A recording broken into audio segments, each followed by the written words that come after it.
Rule 37, specific penalties. I'm going to go through each penalty with you very quickly.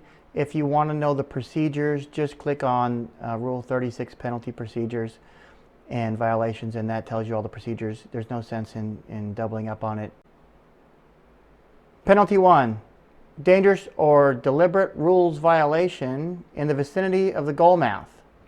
Automatic goal for the team that got fouled, and penalty 5 from the center with direction switched for the team that got fouled. Penalty 2, hit from the 30-yard mark for the team that got fouled, or a hit from between the 30-yard mark and the goal line for the team that got fouled. And it will be the choice of the team that got fouled whether they want it from the spot or from the 30. Penalty 3, hit for the team that got fouled from the 40-yard mark. These can be defended or undefended. It's up to the host tournament committee. Penalty 4, hit for the team that got fouled from the 60-yard mark. These are always defended. Penalty 5, hit for the team that got fouled either from the spot or from the center. The rule delineates 5A or 5B, so the 5B is from the center and the 5A is from the spot. Penalty 6 is a safety. That's a hit for the attacking team from the 60-yard mark, approximately where the ball crossed the end line, but never further than 40 yards from the center. The execution of the penalty 6, or the safety, is identical to the penalty 4.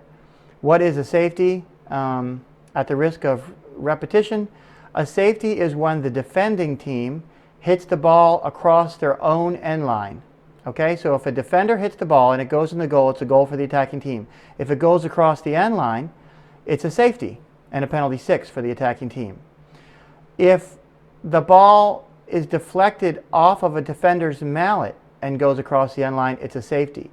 If a defender hits the ball and it hits his own horse and goes across the end line, it's a safety. If a defender hits the ball and it hits the goalpost and goes across the end line, it's a safety. If a defender hits the ball and it hits the sideboards and goes over the end line, it's a safety. If a defender hits the ball and it hits someone else's horse on either team, or someone else on either team, it is not a safety. Penalty 7. This is a penalty that we do not invoke as umpires. It's actually invoked by the team that got fouled. So what happens is there's a foul, and the foul injures a player to the point where that player can no longer continue to play. So the team that got fouled in this instance and now has an injured player that can't play has an option. Option 1, replace the player, okay? And that's how the international rules work. That's all you get. But in the USPA rules, until this rule is changed, you have a second option. And that second option is to remove a player from the team that got fouled, so you can play 3-on-3.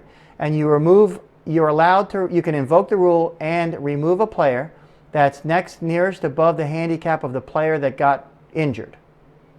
Okay, and then of course you can make other substitutions as long as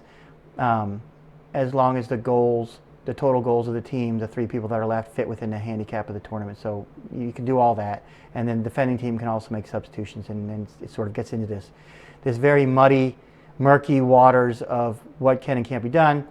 It's simple.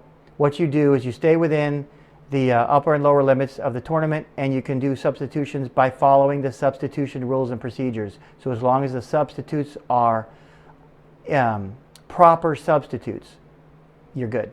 And it falls within the handicap, you're good. If they're not proper substitutes, you can't substitute. Okay? Simple as that. So when this happens, I run to my rule book. Penalty 8, mount ordered off the field. If you have a horse that's out of control, we'll order him off the field. This usually happens in a dead ball situation, a knock-in, or whenever we blow the whistle for something else, we'll say, hey, your horse is kind of out of control. What's going on? All right, well, we don't want him. It's unsafe, so take him out. Now, if it happens during live play and your horse is out of control. You're in a dangerous riding foul already, so you're going to get a foul against you, and then we'll add on to that ordering them out of the horse off the field. If it's a correctable condition, of course, he can come back. If it's not an obviously correctable condition, in other words, your horse is just a really uncooperative horse and he's dangerous or she's dangerous, go change. And we'll allow you a little bit of time to that. We'll also call a penalty on you, but we may do it without calling a penalty on you. But that is a penalty when we order the horse off the field. So it's for safety. So if we tell you to go change horses, you have to go change horses. Penalty 9 is a forfeit. So you forfeit the game for some reason.